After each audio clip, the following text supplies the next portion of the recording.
नमो भगवते वासुदेवाय नमो नमः। जय श्री कृष्णा।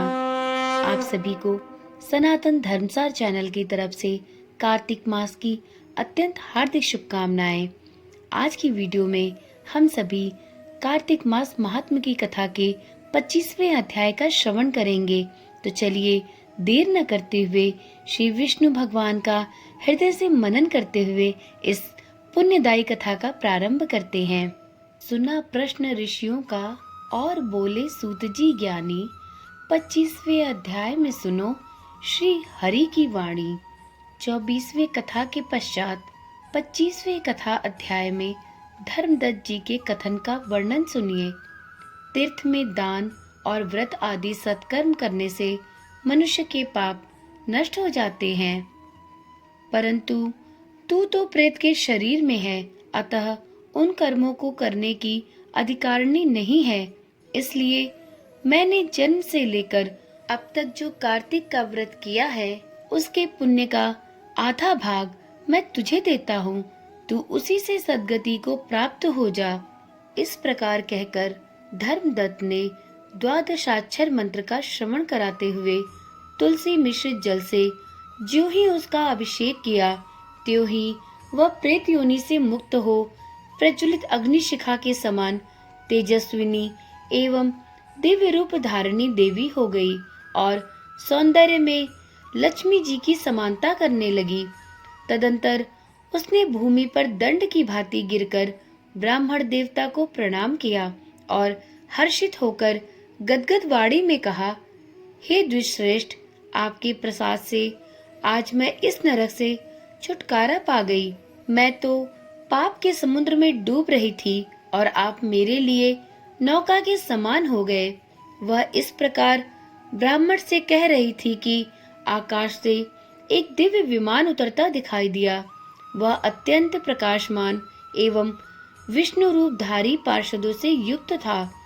विमान के द्वार पर खड़े हुए पुण्यशील और सुशील ने उस देवी को उठाकर श्रेष्ठ विमान पर चढ़ा लिया। तब धर्मदत्त ने बड़े आश्चर्य के साथ उस विमान को देखा और विष्णु रूपधारी पार्षदों को देखकर साष्टांग प्रणाम किया। पुण्यशील और सुशील ने प्रणाम करने वाले ब्राह्मण को उठाया और उसकी सराहना करते हुए कहा, हे द्विजश्रेष्ठ, तुम्हें साधुवाद है, क्योंकि तुम सदैव भगवान विष्णु के भजन में तत्पर रहते हो, दीनों पर दया करते हो, सर्वज्ञ हो तथा भगवान विष्णु के व्रत का पालन करते हो। तुमने बचपन से लेकर अब तक जो कार्तिक व्रत का अनुष्ठान किया है, उसके आधे भाग का दान देने से तुम्हें दूना पुण्य प्राप्त हुआ है और सैकड़ों जन्मों के पाप नष्ट हो गए हैं। अब यह वैकुंठ धाम में ले जाई जा रही है। तुम भी इस जन्म के अंत में अपनी दोनों स्त्रियों के साथ भगवान विष्णु के वैकुंठ धाम में आओगे और मुक्ति को प्राप्त करोगे। धर्मदत्त, जिन्होंने तुम्हारे समान भक्ति पूर्वक भगवान विष्णु की आराधना की है, वे धन्य और कृतकृत्य हैं। इस संसार में उन्हीं का जन्म सफल है। भली भांति आराधना करने पर भगवान विष्णु देहधारी प्राणियों को क्या नहीं देते हैं।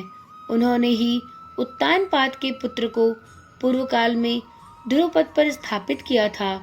उनके नामों का स्मरण करने मात्र से समस्त जीव सद्गति को प्राप्त होते हैं।